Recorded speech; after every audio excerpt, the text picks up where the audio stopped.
ओम नमो भगवते वासुदेवाय। भगवान बृहस्पति देव की पूजा अर्चना के लिए बृहस्पतिवार को व्रत करके बृहस्पतिवार व्रत की कथा का श्रवण करना चाहिए। बृहस्पतिवार का व्रत करने और व्रत कथा सुनने से स्त्री पुरुषों की सभी मनोकामनाएं पूरी होती है। इस व्रत से धन संपत्ति की प्राप्ति होती है, निसंतानों को पुत्र प्राप्ति होती है, परिवार में सुख शांति बनी रहती है, सभी आनंद पूर्वक रहते हैं। अब आइए सुनते हैं बृहस्पतिवार व्रत कथा। प्राचीन समय की बात है।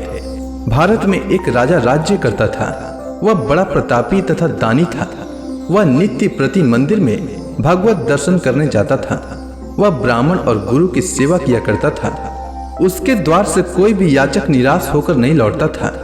वह प्रत्येक गुरुवार को व्रत रखता एवं पूजन करता था। हर दिन गरीबों की सहायता करता था। परंतु यह सब बातें उसकी रानी को अच्छी नहीं लगती थी। वह न तो व्रत करती और न किसी को एक भी पैसा दान में देती थी। वह राजा से भी ऐसा करने को मना किया करती थी। एक समय की बात है। राजा शिकार खेलने वन को चले गए। घर पर रानी और दासी थी। उस समय गुरु बृहस्पति साधु का रूप धारण कर राजा के दरवाजे पर भिक्षा मांगने आए। साधु ने रानी से भिक्षा मांगी तो वह कहने लगी, हे साधु महाराज, मैं इस दान और पुण्य से तंग आ चुकी हूँ। इस कार्य के लिए तो मेरे पति देव ही बहुत हैं। अब आप ऐसी कृपा करें कि सारा धन नष्ट हो जाए तथा मैं आराम से रह सकूं। साधु रूपी बृहस्पति देव ने कहा, हे देवी, तुम बड़ी विचित्र हो। संतान और धन से कोई दुखी नहीं होता है, इसको सभी चाहते हैं। पापी भी पुत्र और धन की इच्छा करता है। अगर तुम्हारे पास धन अधिक है तो भूखे मनुष्यों को भोजन कराओ, प्याऊ लगाओ, ब्राह्मणों को दान दो, धर्मशालाएं बनवाओ, कुआं, तालाब, बावड़ी, बाग, बगीचे आदि का निर्माण कराओ तथा निर्धनों की कुंवारी कन्याओं का विवाह कराओ। साथ ही यज्ञ आदि करो। इस प्रकार के कर्मों से आपके कुल का और आपका नाम परलोक में सार्थक होगा एवं स्वर्ग की प्राप्ति होगी। परंतु रानी साधु की इन बातों से खुश नहीं हुई। उसने कहा, हे साधु महाराज, मुझे ऐसे धन की आवश्यकता नहीं जिसको मैं अन्य लोगों को दान दूं तथा जिसको रखने और संभालने में ही मेरा सारा समय नष्ट हो जाए। साधु ने कहा, हे देवी, यदि तुम्हारी ऐसी इच्छा है तो जैसा मैं तुम्हें बताता हूँ तुम वैसा ही करना। बृहस्पतिवार के दिन घर को गोबर से लिपना, अपने केसों को पीली मिट्टी से धोना, केसों को धोते समय स्नान करना, राजा से कहना वह हजामत करवाए, भोजन में मांस मदिरा खाना, कपड़ा धोबी के यहाँ धुलने देना। इस प्रकार 7 बृहस्पतिवार करने से तुम्हारा धन नष्ट हो जाएगा। यह कहकर साधु महाराज रूपी बृहस्पति देव अंतर ध्यान हो गए। रानी ने साधु के कहने के अनुसार 7 बृहस्पतिवार तक वैसा ही करने का विचार किया। साधु के बताए अनुसार कार्य करते हुए केवल 3 बृहस्पतिवार ही बीते थे कि उसकी समस्त धन संपत्ति नष्ट हो गई। भोजन के लिए दोनों समय परिवार तरसने लगा तथा सांसारिक भोगों से दुखी रहने लगा। तब वह राजा रानी से कहने लगा कि हे रानी, तुम यहाँ पर रहो, मैं दूसरे देश को जाता हूँ, क्योंकि यहाँ पर मुझे सभी मनुष्य जानते हैं, इसलिए मैं यहाँ कोई कार्य नहीं कर सकता। मैं अब परदेश जा रहा हूँ, वहाँ कोई काम धंधा करूंगा, शायद हमारे भाग्य बदल जाए। ऐसा कहकर राजा परदेश चला गया। वह वहाँ जंगल से लकड़ी काट कर लाता और शहर में बेचता। इस तरह जीवन व्यतीत करने लगा। इधर राजा के बिना रानी और दासियां दुखी रहने लगी। किसी दिन भोजन मिलता और किसी दिन जल पीकर ही रह जाती। एक समय रानी और दासियों को 7 दिन बिना भोजन के व्यतीत करना पड़ा। तो रानी ने अपने दासी से कहा, हे दासी, यहाँ पास के ही नगर में मेरी बहन रहती है। वह बड़ी धनवान है। तू उसके पास जा और वहां से 5 सेर बेझर मांग कर ले आ, जिससे कुछ समय के लिए गुजर हो जाए। दासी रानी की बहन के पास गई। रानी की बहन उस समय पूजा कर रही थी। बृहस्पतिवार का दिन था। दासी ने रानी की बहन से कहा, हे रानी, मुझे आपकी बहन ने भेजा है, मुझे 5 सेर बेझर दे दो। दासी ने यह बात अनेक बार कही, परंतु रानी की बहन ने कोई उत्तर नहीं दिया, क्योंकि वह उस समय बृहस्पतिवार की कथा सुन रही थी।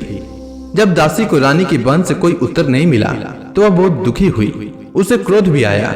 वह लौटकर रानी से बोली, हे रानी, आपकी बहन बहुत ही धनी स्त्री है। वह छोटे लोगों से बात भी नहीं करती। मैंने उससे कहा तो उसने कोई उत्तर नहीं दिया। मैं वापस चली आई। रानी बोली, हे दासी, इसमें उसका कोई दोष नहीं है। जब बुरे दिन आते हैं तब कोई सहारा नहीं देता।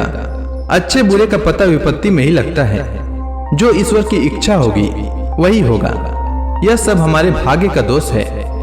उधर रानी की बहन ने सोचा कि मेरी बहन की दासी आई थी, परंतु मैं उससे नहीं बोली। इससे वह बहुत दुखी हुई होगी। अतः कथा सुन और भगवान विष्णु का पूजन समाप्त कर वह अपनी बहन के घर आई और कहने लगी, हे बहन, मैं बृहस्पतिवार का व्रत कर रही थी। तुम्हारी दासी हमारे घर आई थी, परंतु जब तक कथा होती है तब तक हम लोग न उठते हैं और न बोलते हैं, इसलिए मैं नहीं बोली। कहो दासी क्यों आई थी? रानी बोली, बहन, हमारे घर अनाज नहीं था। वैसे तुमसे कोई बात छिपी नहीं है। इस कारण मैंने दासी को तुम्हारे पास 5 सेर भेजर लेने के लिए भेजा था। रानी की बहन बोली, बहन देखो, बृहस्पति भगवान सबकी मनोकामना पूर्ण करते हैं। देखो, शायद तुम्हारे घर में अनाज रखा हो। यह सुनकर दासी घर के अंदर गई तो वहां उसे एक घड़ा बेझर का भरा मिल गया। उसे बड़ी हैरानी हुई क्योंकि उसने एक एक बर्तन देख लिया था। उसने बाहर आकर रानी को बताया। दासी अपनी रानी से कहने लगी, हे रानी, देखो, वैसे हमको जब अन्न नहीं मिलता तो हम रोज ही व्रत करते हैं। अगर इनसे व्रत की विधि और कथा पूछ ली जाए तो उसे हम भी किया करेंगे। दासी के कहने पर रानी ने अपनी बहन से बृहस्पतिवार व्रत के बारे में पूछा। उसकी बहन ने बताया, हे रानी बहन, बृहस्पतिवार को सूर्योदय से पूर्व उठकर स्नान करके बृहस्पतिवार का व्रत करना चाहिए, लेकिन उस दिन सिर नहीं धोना चाहिए। बृहस्पतिवार के व्रत में चने की दाल और मुनक्का से विष्णु भगवान का केले के वृक्ष की जड़ में पूजन करें तथा दीपक जलाएं। उस दिन एक ही समय भोजन करें। भोजन पीले खाद्य पदार्थ का करें तथा कथा सुने। इस प्रकार करने से गुरु भगवान प्रसन्न होते हैं, अन्न पुत्र धन देते हैं, मनोकामना पूर्ण करते हैं। व्रत और पूजन की विधि बताकर रानी की बहन अपने घर लौट गई। रानी और दासी दोनों ने निश्चय किया कि बृहस्पति देव भगवान का पूजन जरूर करेंगे। 7 दिन बाद जब बृहस्पतिवार आया तो उन्होंने व्रत रखा। घुड़साल में जाकर चना और गुड़ बीन लाई तथा उसी दाल से केले की जड़ तथा विष्णु भगवान का पूजन किया। अब भोजन पीला कहाँ से आए? दोनों बड़ी दुखी हुई, परंतु उन्होंने व्रत किया था, इस कारण बृहस्पति देव भगवान प्रसन्न थे।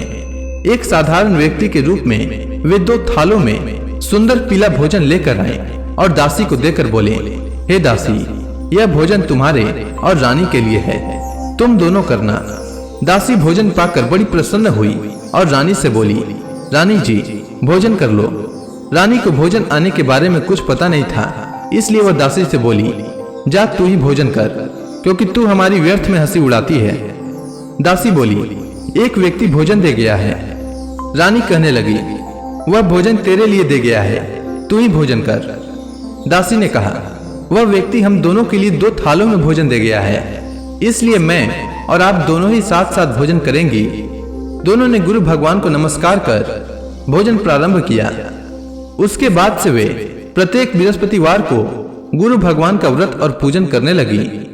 बृहस्पति भगवान की कृपा से उनके पास धन हो गया, परंतु रानी फिर से पहले की ही तरह आलस्य करने लगी। तब दासी बोली, देखो रानी, तुम पहले भी इस प्रकार आलस्य करती थी। तुम्हें धन के रखने में कष्ट होता था, इस कारण सभी धन नष्ट हो गया। अब गुरु भगवान की कृपा से धन मिला है तो फिर तुम्हें आलस्य होता है। बड़ी मुसीबतों के बाद हमने यह धन पाया है, इसलिए हमें दान पुण्य करना चाहिए। तुम भूखे मनुष्यों को भोजन कराओ, प्याऊ लगवाओ, ब्राह्मणों को दान दो, कुआं तालाब बावड़ी आदि का निर्माण कराओ, मंदिर पाठशाला बनवाकर दान दो, कुंवारी कन्याओं का विवाह करवाओ। धन को शुभ कार्यों में खर्च करो, जिससे तुम्हारे कुल का यश बढ़े तथा स्वर्ग प्राप्त हो और पितृ प्रसन्न हो। दासी की बात मानकर रानी ने इसी प्रकार के कर्म करने प्रारंभ किए, जिससे उनका काफी यश फैलने लगा।